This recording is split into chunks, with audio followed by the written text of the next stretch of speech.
আসসালামু আলাইকুম এভরিওয়ান, সবাই কেমন আছেন? তৈরি করলাম ফুচকা। আর ফুচকা তৈরি করার জন্য লাগবে ডাবলি। সেই জন্য আমি রাত্রেই ডাবলিগুলো ভিজিয়ে রেখেছিলাম। এখন ডাবলিগুলো ভালো করে ধুয়ে এর মধ্যে কিছু আলু টুকরো করে দিয়ে তারপরে সিদ্ধ করে নিয়েছি। আর ফুচকা খাওয়ার জন্য কিন্তু টক লাগবে, সেই জন্য তেঁতুলটা আমি আগেই ভিজিয়ে রেখেছি। এখন সেকে এর মধ্যে দিয়ে দিলাম বিট লবণ, সাদা লবণ, চিনি আর দিয়ে দিলাম চিলি ফ্লেক্স আর কিছু জিরে গুঁড়ো দিয়ে টকটা তৈরি করে নিলাম। আর এদিকে ফুচকা ভাজা হয়ে যাচ্ছে। কড়ার মধ্যে আমি একে একে ফুচকাগুলো দিয়ে ফুচকাগুলো ভেজে নিয়েছি।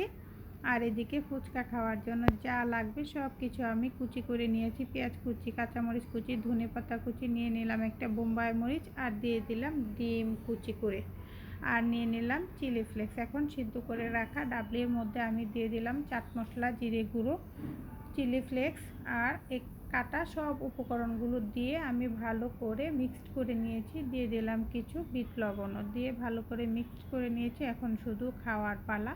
আর ভাজা ফুচকাগুলোর মধ্যে পুর ভরে টক দিয়ে মজার মজার পরিবেশন করলাম। তো সবাই ভালো থাকবেন। আল্লাহ হাফেজ।